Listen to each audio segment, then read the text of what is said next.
जय हिंद। इस वीडियो के माध्यम से रेलवे समान विज्ञान का पेज नंबर 122 को देखते हैं। सबसे पहला क्वेश्चन है, तत्वों के एक समान समूह का नाम बताइए जो मेंडलीव के अपनी आवर्त सारणी तैयार करने के समय नहीं था। तो नोबेल गैस मेंडलीव के आवर्त सारणी तैयार करने के समय नहीं था। 2 ओम 3 ओम प्रतिरोध जो श्रेणी क्रम में 15 वोल्ट बैटरी से जुड़े हुए हैं, प्रभावित धारा क्या होगा। 2 ओम 3 ओम प्रतिरोध जो श्रेणी क्रम में 15 वोल्ट बैटरी से जुड़े हैं तो प्रभावित धारा क्या होगा। तो 3 एम्पियर होगा। धोवन सोडा का रासायनिक नाम क्या है। धोवन सोडा का रासायनिक नाम क्या है। तो सोडियम कार्बोनेट डेकाहाइड्रेट। धोवन सोडा का रासायनिक नाम है सोडियम कार्बोनेट डेकाहाइड्रेट। यदि आपतन कोण 45 डिग्री और परावर्तन कोण 30 डिग्री है तो अपवर्तनांक क्या होगा। तो √2 होगा। C6H10 का अगला समजातीय यौगिक क्या होगा। तो C7H12 C7H12 CnH2n-2 के फार्मूला पर निकलेगा। निम्न में से किसका सबसे उच्चतम बॉइलिंग पॉइंट होता है। कुछ ऑप्शन दिया है, एसिटिक, एथेनॉल, क्लोरोफॉर्म, मीथेन। तो एसिटिक अम्ल का सबसे उच्चतम बॉइलिंग पॉइंट होता है। कौन सा अंग हृदय में ऑक्सीजन युक्त शुद्ध रक्त कार्बन डाइऑक्साइड युक्त अशुद्ध रक्त को अलग करता है। तो द्विकपाट। चुंबक के अंदर चुंबकीय क्षेत्र की दिशा किस पर होती है। तो दक्षिण से उत्तर। परावर्तन के नियम किस किस पर लागू होता है। परावर्तन का नियम किस किस पर लागू होता है। ऑप्शन है अवतल दर्पण, उत्तल दर्पण, समतल दर्पण। तो इसका आंसर होगा परावर्तन के नियम सभी सतहों के लिए सही होते हैं, इसलिए इसमें अवतल दर्पण, उत्तल दर्पण और समतल दर्पण सभी पर परावर्तन का नियम लागू होगा। किसी तत्व के साथ ऑक्सीजन जुड़ने को क्या कहते हैं। किसी तत्व के साथ ऑक्सीजन जुड़ने को क्या कहते हैं। ऑक्सीकरण। किसमें श्वसन रंध्र द्वारा होता है। ऑप्शन है मानव, तिलचट्टा, मछली, केचुआ। तो तिलचट्टा में श्वसन रंध्र के द्वारा होता है। कोशिका के खाली स्थान में ग्लूकोज से पायरुवेट बनता है। तो कोशिका द्रव्य में ग्लूकोज से पायरुवेट बनता है। कितने तत्व रासायनिक तरीके से प्रयोगशाला में बनाए गए हैं। तो 24 तत्व 118 तत्व। वर्तमान में कुल तत्व 118 और प्राकृतिक तत्व 94 है। इनमें से 24 तत्व रासायनिक तरीके से प्रयोगशाला में बनाया गया है। कौर कोशिकाएं किसकी उपस्थिति के कारण आमतौर पर पानी और गैसों के लिए अभेद्य होती है। तो सुबेरिन। कौर कोशिकाएं किसकी उपस्थिति के कारण।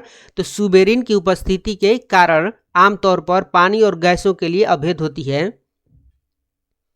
प्लास्टर ऑफ पेरिस का उपयोग किसमें किया जाता है। तो टूटी हुई हड्डियों को सही करने में, मूर्ति बनाने में प्लास्टर ऑफ पेरिस का उपयोग टूटी हुई हड्डियों को सही करने में और मूर्ति बनाने में किया जाता है। हमें प्लास्टिक का उपयोग क्यों नहीं करना चाहिए। क्योंकि इसका आंसर होगा इसका अपघटन नहीं होता है, इसलिए हमें प्लास्टिक का उपयोग नहीं करना चाहिए। प्रकाश किरण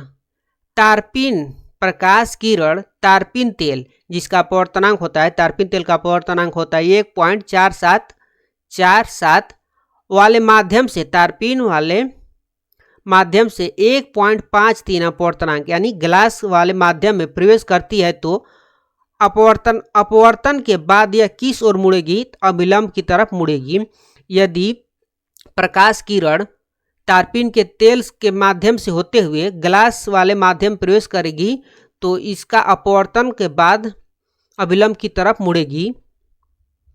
परिनालिका के अंदर चुंबकीय क्षेत्र है तो परिनालिका के अंदर चुंबकीय क्षेत्र अशून्य एवं समान होता है। अवतल दर्पण में वास्तविक उल्टा प्रतिबिंब के लिए बिंब को कहाँ रखेंगे।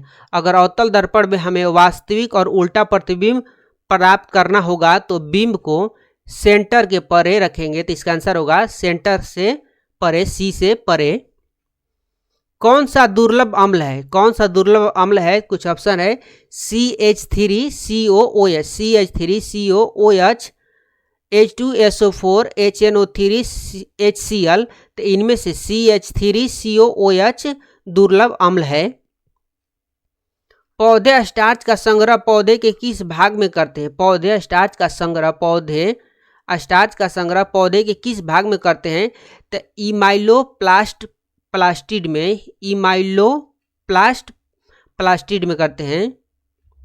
निम्न में से किस से विद्युत अपघटन अभिक्रिया कराई जाती है? निम्न में से किससे विद्युत अपघटन अभिक्रिया कराई जाती है? तो 2H2O, 2KClO2, AgBr, 2AgBr ये ऑप्शन है। 2H2O, 2KClO2, 2AgBr। तो देखिए इनमें से H2O के द्वारा विद्युत अपघटन अभिक्रिया कराई जाती है 2H2O के द्वारा। जिस प्रक्रिया में विभोजक उत्तक एक अस्थायी शेप, साइज और कार्य करता है उसे कहा जाता है तो विभेदीकरण कहा जाता है, उसे विभेदीकरण कहा जाता है। पेड़ पौधे और मरे हुए जीवों का किसमें परिवर्तन कार्बनीकरण कहलाता है? तो कार्बन में। पेड़ पौधे और मरे हुए जीवों का किसमें परिवर्तन कार्बनीकरण कहलाता है? तो कार्बन में परिवर्तन कार्बनीकरण कहलाता है पेड़ पौधे और मरे हुए जीवों का। कौन सी किशोरावस्था या एडल्ट की निशानी नहीं है? कौन सी किशोरावस्था या एडल्ट की निशानी नहीं है? नाखून का बढ़ना किशोरावस्था या एडल्ट की निशानी नहीं है। प्रतिरोधकता की इकाई क्या है? प्रतिरोधकता की इकाई क्या है? तो ओम मीटर। आधुनिक आवर्त सारणी में आवर्त और वर्गों की संख्या कितनी है? तो 18 वर्ग और 7 आवर्त है। देखिए ऊपर से नीचे जाते हैं तो उसको आवर्त बोलते हैं, और दाएं से बाएं जाते हैं तो उसको वर्ग बोलते हैं। बाएं से दाएं से बाएं जाते हैं तो उसे वर्ग बोलते हैं। अमीबा अपना भोजन किस माध्यम से ग्रहण करते हैं? तो कुटपाथ। अमीबा में ऑस्मोरेगुलेशन पानी का नियंत्रण। अमीबा में ऑस्मोरेगुलेशन यानी इसको हिंदी में बोलेंगे पानी का नियंत्रण किसके द्वारा होता है? तो संकुचनशील रिक्तिका के द्वारा। किसी समजातीय श्रेणी में हाइड्रोजन के कारण कितने होंगे? किसी समजातीय श्रेणी में हाइड्रोजन के परमाणु कितने होंगे? तो 2 होंगे। किसी समजातीय श्रेणी में हाइड्रोजन के 2 परमाणु होंगे। कार्बन का कौन सा अपरूप एक स्नेहक और पेंसिल की लीड के रूप में प्रयोग किया जाता है? तो ग्रेफाइट। कार्बन का कौन सा अपरूप एक स्नेहक और पेंसिल की लीड के रूप में किया जाता है? लीड के रूप में उपयोग किया जाता है तो ग्रेफाइट। बेकिंग सोडा का उपयोग क्या है? तो खाने को शीघ्रता से पकाने के लिए। तनु HCl को 70 डिग्री सेल्सियस तापमान पर 10 मिनट तक गर्म करने पर pH मान में क्या परिवर्तन होगा? तो pH कम हो जाएगा। तनु HCl को अगर 70 डिग्री सेल्सियस पर 10 मिनट तक गर्म किया जाएगा तो इसका pH मान कम हो जाएगा। पोटेशियम आयोडाइड का कार्बन 12 पोटेशियम आयोडाइड का C12 के साथ क्रिया कराने पर पोटेशियम क्लोराइड बनता है। यह कौन सी अभिक्रिया कहलाती है? तो विस्थापन अभिक्रिया। एक अवतल दर्पण की फोकस दूरी 15 सेंटीमीटर और वस्तु की दूरी 23 सेंटीमीटर है तो प्रतिबिंब कौन सा बनेगा? एक अवतल दर्पण की फोकस दूरी 15 सेंटीमीटर और वस्तु की दूरी 30 सेंटीमीटर है तो प्रतिबिंब कैसा बनेगा? तो C पर समान आकार, वास्तविक और उल्टा बनेगा। अगर एक अवतल दर्पण की फोकस दूरी 15 सेंटीमीटर है और वस्तु की दूरी 30 सेंटीमीटर है तो प्रतिबिंब C पर बनेगा, यानी सेंटर पर बनेगा, समान आकार का बनेगा, वास्तविक और उल्टा बनेगा। मानव में लिंग निर्धारण किस पर निर्भर करता है? तो पिता के गुणसूत्र पर, क्योंकि मानव में XY गुणसूत्र पाया जाता है, इसलिए पिता के गुणसूत्र पर मानव लिंग निर्धारण होता है। पौधों में पुराने जाइलम में जमा होने वाले अपशिष्ट उत्पाद क्या है? पौधों में पुराने जाइलम में जमा होने वाले अपशिष्ट उत्पाद क्या है? तो resin and gums, resins and gums हैं। आवर्त सारणी में सबसे ज्यादा विद्युत ऋणात्मक तत्व कौन सा है? तो फ्लोरीन। आवर्त सारणी में सबसे ज्यादा विद्युत ऋणात्मक तत्व कौन सा है? तो फ्लोरीन। हम लोग इसको इस तरह से याद करते थे, FON, फोन बोल के। देखिए फ्लोरीन का सबसे ज्यादा, फिर उससे कम ऑक्सीजन, फिर उससे थोड़ा सा कम नाइट्रोजन का। कोशिका की ऊर्जा इकाई क्या है? तो ATP। कोशिका की ऊर्जा इकाई है ATP। किसी तत्व या यौगिक में हाइड्रोजन का जुड़ना कौन सी अभिक्रिया कहलाता है? किसी तत्व या यौगिक में हाइड्रोजन का जुड़ना कौन सी अभिक्रिया कहलाता है? तो अपचयन अभिक्रिया। Mg को कॉपर सल्फेट के विलयन में अभिक्रिया कराने पर क्या होगा?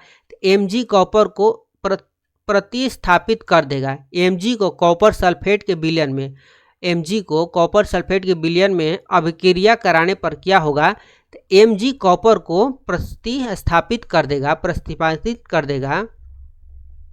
2 ओम, 4 ओम, 3 ओम और 3 ओम के 2, 4, 3, 3 ओम के 4 प्रतिरोध श्रेणी क्रम में 6 वोल्ट की बैटरी से जुड़े हैं, तो तुल्य प्रतिरोध क्या होगा? तो 12 ओम हो जाएगा।